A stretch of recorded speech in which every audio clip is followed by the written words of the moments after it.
A gente vai bater um papo aqui sobre Mateus capítulo 5, versículo 13 até o versículo 16. Jesus ensinando aos discípulos no famoso Sermão do Monte.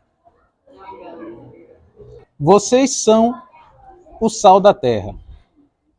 Ora, se o sal vier a ser insípido, como lhe restaurar o sabor?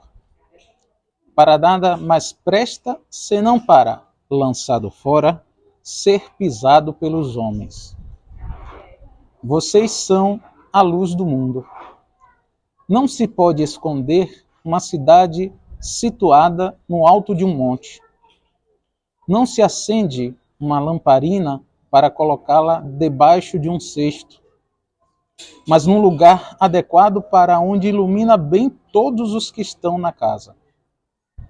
Assim, brilhe também a luz de vocês diante dos outros. Algumas traduções dizem diante dos homens, né? Para que vejam as boas obras de vocês, que vocês fazem, e glorifiquem o Pai de vocês, que está nos céus. Algumas traduções dizem o vosso Pai que está nos céus.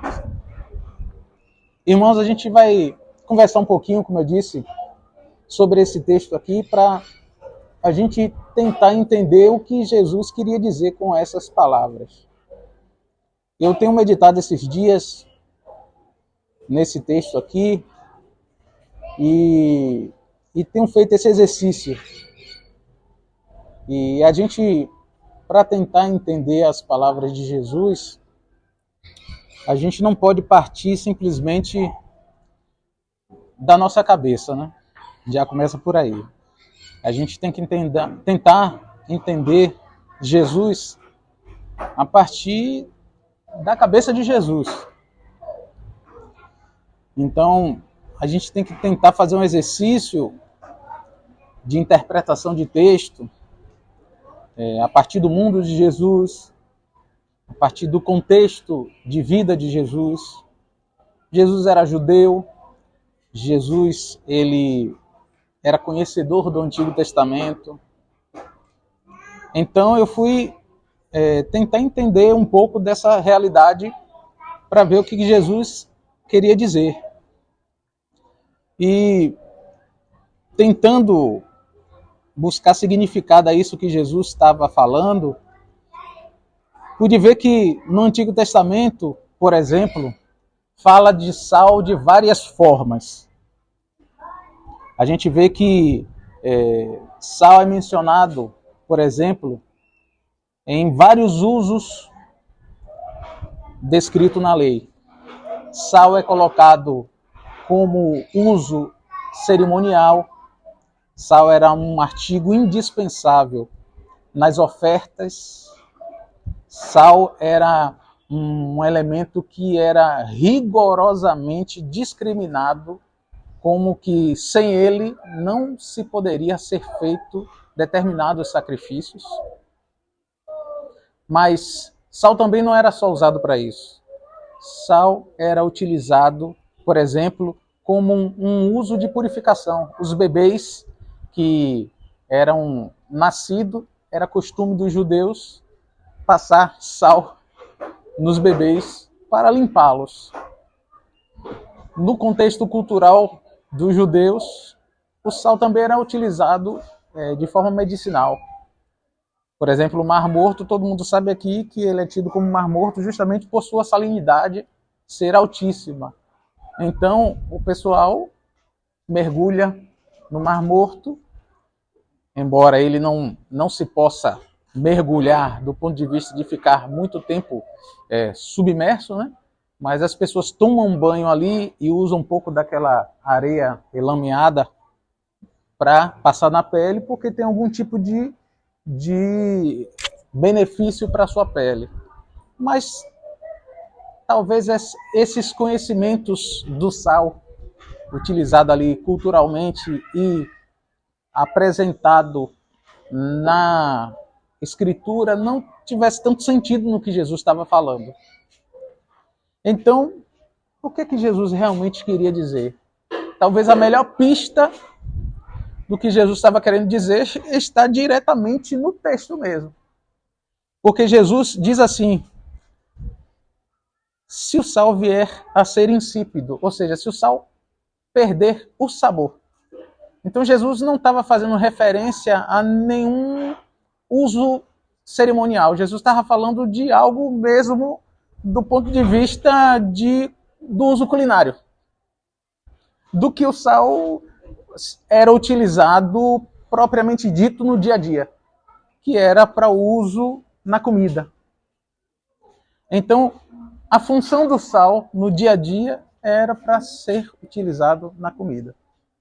E, sendo utilizado na comida, se o sal era utilizado para salgar e o sal perdia a sua salinidade, então ele não prestava mais para nada.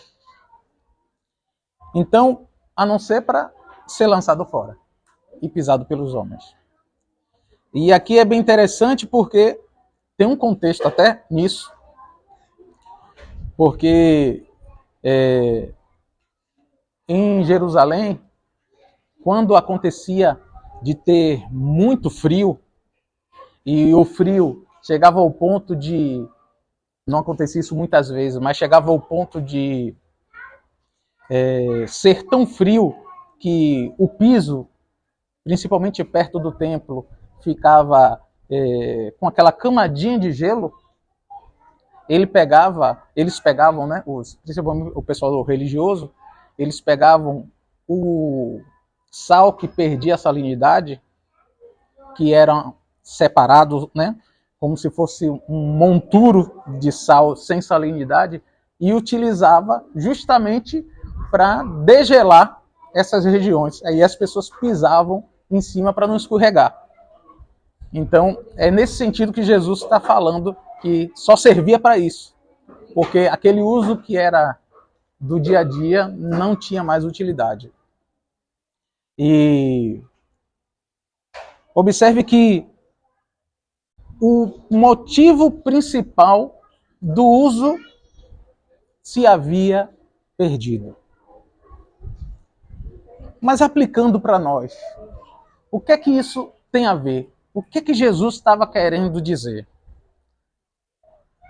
A gente tem que pegar isso por partes. Primeiro, Jesus diz assim: vós sois o sal da terra. Ele não diz assim: vós sereis o sal da terra. Isso já começa sendo uma coisa importante, irmãos. Isso já é uma quebra de paradigma.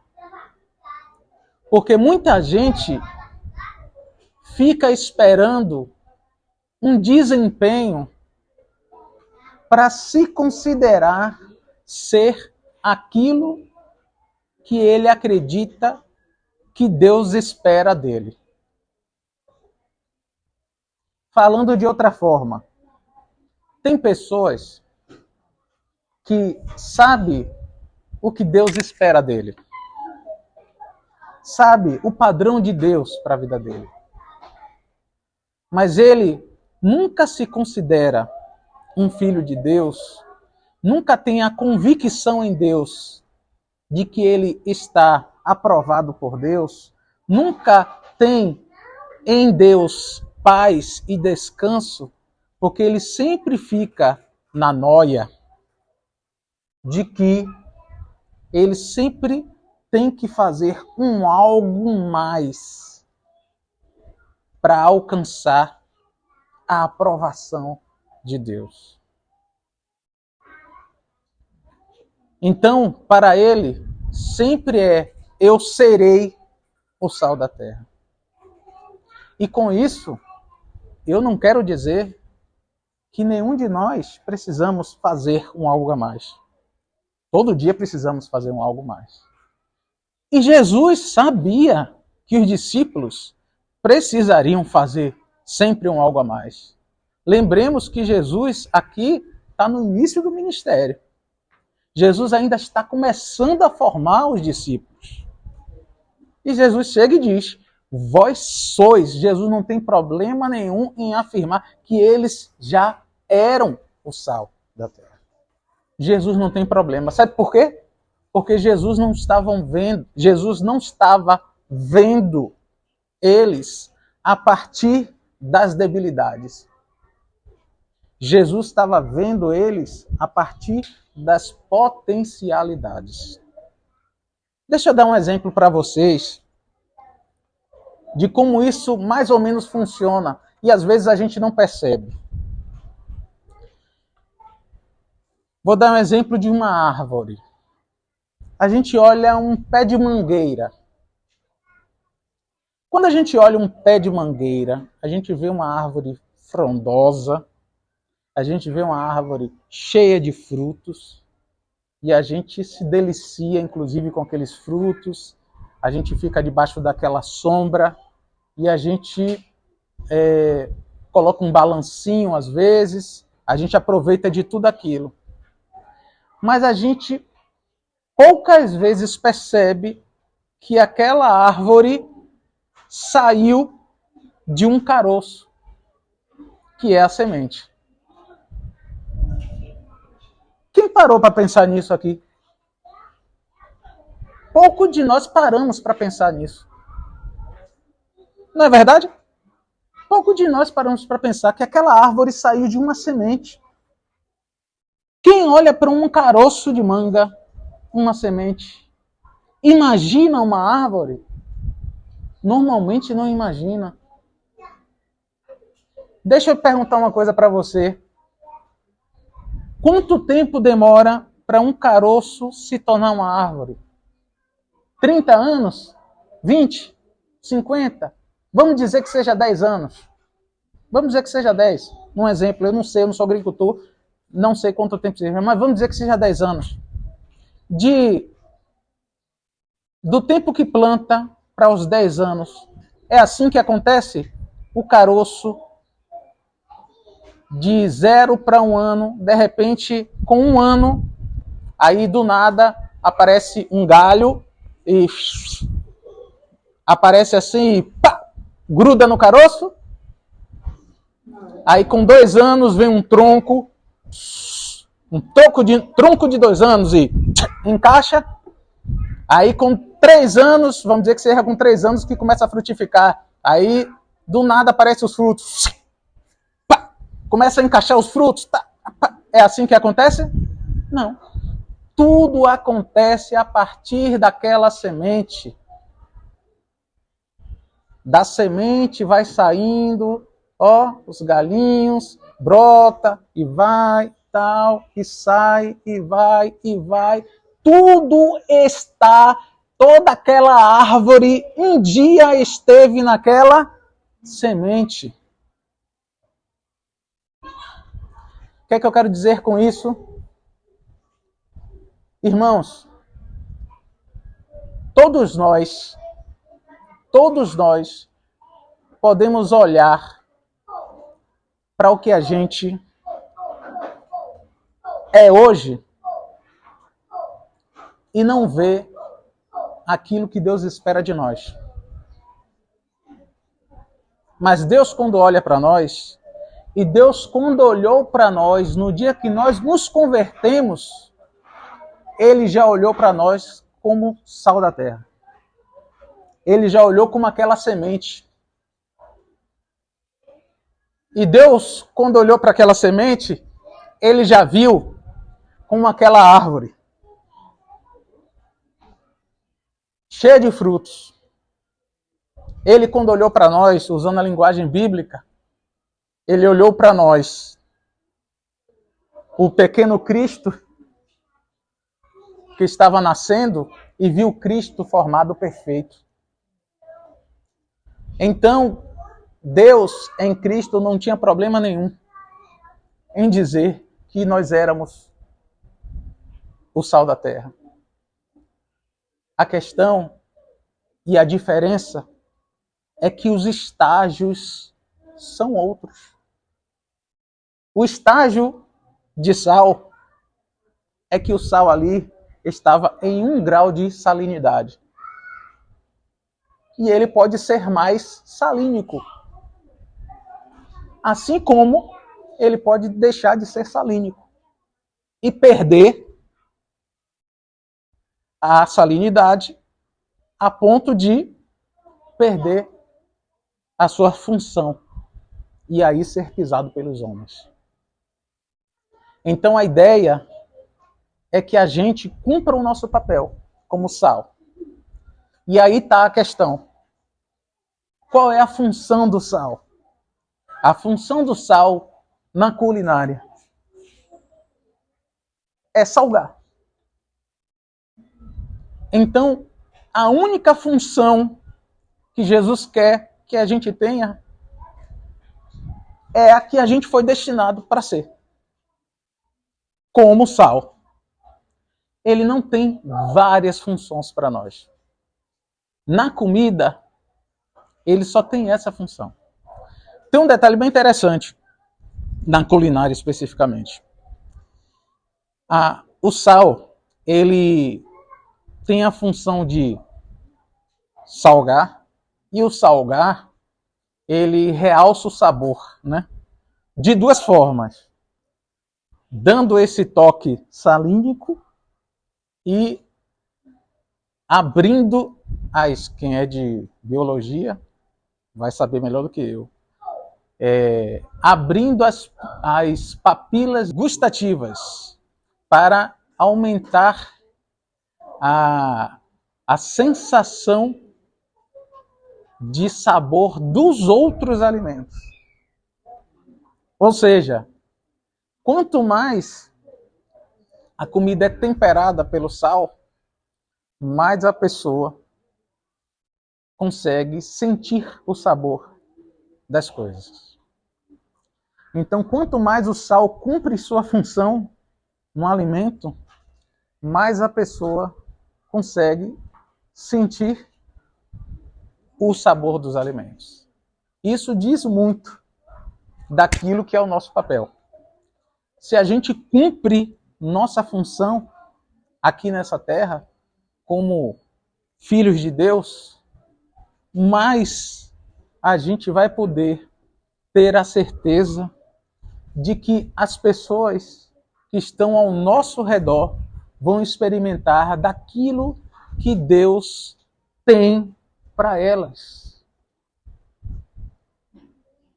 A gente precisa, irmãos, ter a consciência de que todos nós temos um papel a desempenhar aqui. A pior coisa que um filho de Deus pode pensar é que a vida dele aqui só diz respeito a ele. A maior praga que ele pode se permitir imaginar é que a vida dele só diz respeito a ele. Deus não colocou nenhum filho de Deus aqui nessa terra para viver para si mesmo. Nós vivemos para que a nossa vida tenha impacto em outras pessoas. Inclusive, como sal, quanto mais salinidade nós tivermos, um efeito que é consequente, inevitável, é que em algum momento isso gere sede. E é por isso que Jesus diz assim: aquele que tiver sede, venha a mim e beba. Então, por mais que as pessoas elas não queiram, entre aspas, se abrir para o evangelho, porque elas são contrárias, porque elas não gostam de religião, porque elas não querem essa coisa de crente, como a irmã aqui estava contando a história da prima, que não sei o que estava se voltando. Em algum momento, a vida de uma pessoa que vive como sal da terra vai impactar outras vidas. Isso não quer dizer que todas as vidas vão se converter. Não é isso que a palavra do Senhor diz. Mas isso quer dizer que algumas vidas vão ser tocadas, porque isso é uma promessa da palavra de Deus. Então a gente tem que entender que quando o Senhor diz que nós somos sal, e se cumprimos a nossa função, isso vai impactar outras vidas, e é isso que o Senhor espera de nós. Mas o Senhor diz também que nós somos luz do mundo. E o texto do versículo 14 diz que não se pode esconder uma cidade situada no alto de um monte. E nem se esconde uma lamparina para colocá-la debaixo de um cesto, mas num lugar adequado, onde se ilumina bem todos os que estão na casa. Assim brilhe também a luz de vocês diante dos homens, para que vejam as boas obras de vocês, que vocês fazem, e glorifiquem ao Pai de vocês, que está nos céus. Procurando entender essa parte, eu achei de grande ajuda um texto que uma pessoa que estava aqui no Sermão do Monte falou. Um dos discípulos que estavam aqui, Pedro, fala algo bem parecido. Quem quiser abrir, pode ir lá rapidinho. 1 Pedro, capítulo 2, versículo 12. 1 Pedro 2, 12. Ele diz assim. Aliás, dá para a gente começar do 11. 1 Pedro 2, 11. Diz assim: Amados, peço a vocês, como peregrinos e forasteiros que são, que se abstenham das paixões carnais, que fazem guerra contra a alma. Vou repetir isso aqui que é importante. Amados, peço a vocês, como peregrinos e forasteiros que são, que se abstenham das paixões carnais, que fazem guerra contra a alma, tendo conduta exemplar no meio dos gentios, para que, quando eles os acusarem de malfeitores, observando as boas obras que vocês praticam, glorifiquem a Deus no dia da visitação. Tem alguma coisa semelhante? Observe que ele diz, igual lá no Sermão do Monte que Jesus diz, boas obras, glorifiquem a Deus. A mesma linguagem, ó. O que é que a gente pode ter como ajuda a esse texto do Sermão do Monte para compreender quando Jesus fala sobre ser luz do mundo e que não se pode esconder uma cidade edificada sobre o monte e nem se acender uma lamparina e se colocar debaixo de um cesto, mas que tem que se colocar ela no lugar adequado para que todos vejam. A ideia que eu penso que Jesus está querendo transmitir é que ser luz é apresentar para as pessoas uma vida, e quando eu digo vida, é aquelas características de procedimento, mas não como regras, mas de características que expressam a vida de Deus, que a gente chama na Bíblia de frutos do Espírito, frutos da vida de Cristo, amor, paz, longanimidade, benignidade, domínio próprio, temperança, que são as características de Deus dentro de nós. Essas características que é a luz que a gente pode transmitir para as pessoas. Essa luz é que tem que brilhar para os homens. Essa luz que está em nós, que somos nós, que foi depositada na nossa vida, isso tem que brilhar para as pessoas. E isso não pode ser escondido de maneira nenhuma.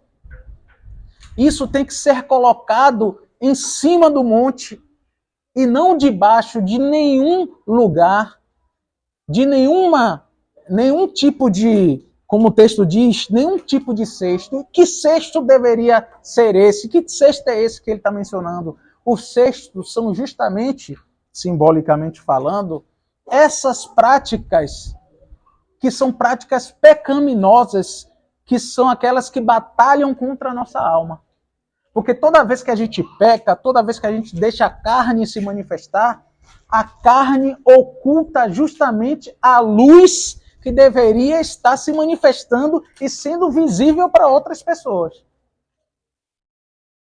E não é isso que Deus deseja. Deus deseja que a gente tire essas coisas da nossa vida e deixe a luz se evidenciar, para que a luz seja visível para as pessoas. O que tem que ficar visível para outras pessoas é a luz.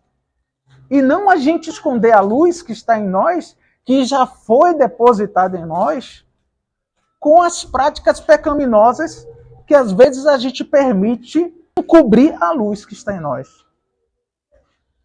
Deixa eu falar uma coisa que às vezes eu percebo que é um sofisma na cabeça de muitos cristãos.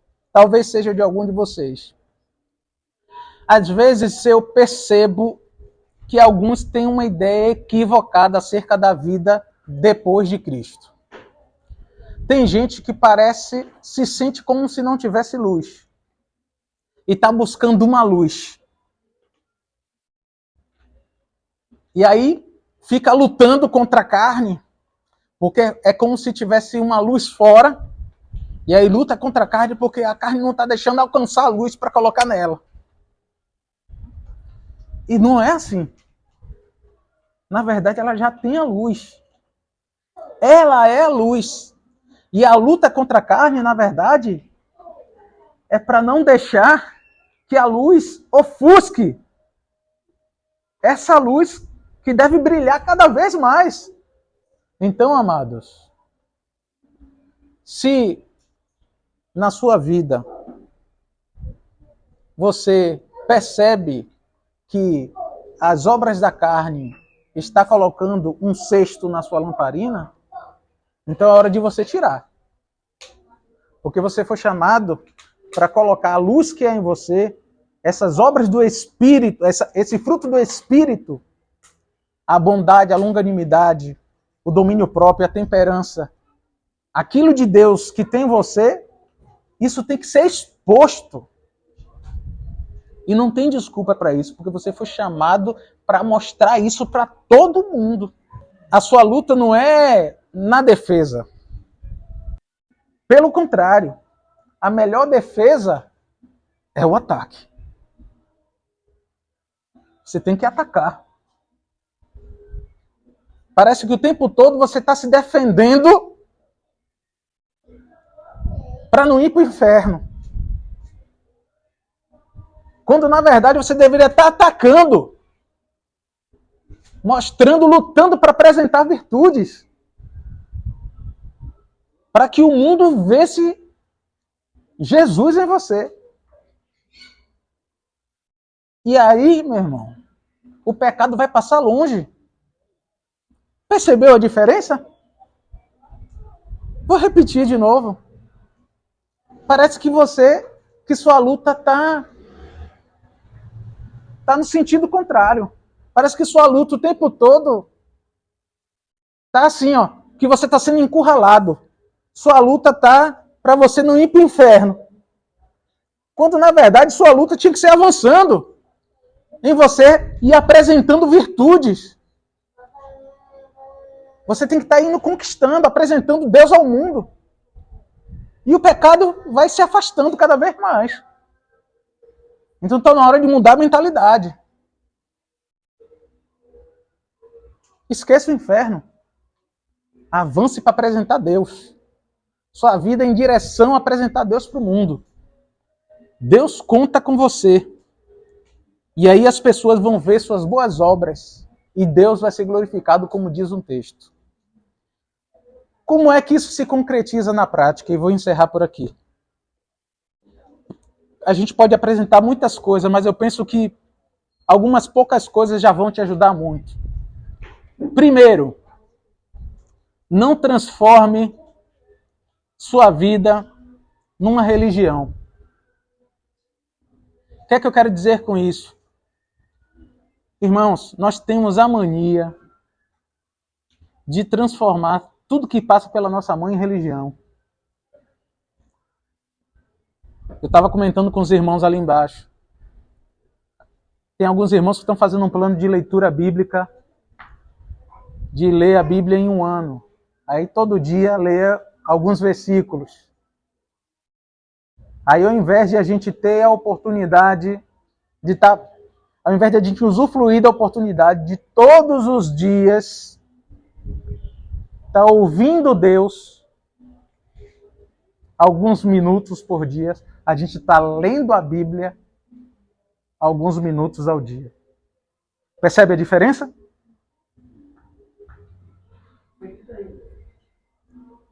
Ao invés de a gente estar tendo a oportunidade de ouvir Deus um pouco todos os dias, a gente está lendo a palavra de Deus todos os dias.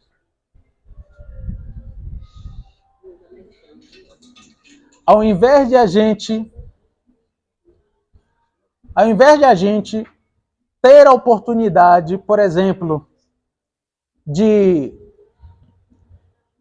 estar com um irmão e beber do Espírito na comunhão com o irmão, a gente simplesmente está com o irmão para bater papo. Entende a diferença? A gente pode estar fazendo a mesma coisa e significando a coisa da maneira errada. Então a gente faz isso com tudo. A gente pode fazer um jejum e passar fome no jejum. Porque a gente pode usar jejum como uma troca. E não como uma oportunidade de estar num momento de humilhação diante de Deus. Gente, a gente pode estar num momento de oração e apenas num momento de oração como um exercício e não como um encontro com Deus.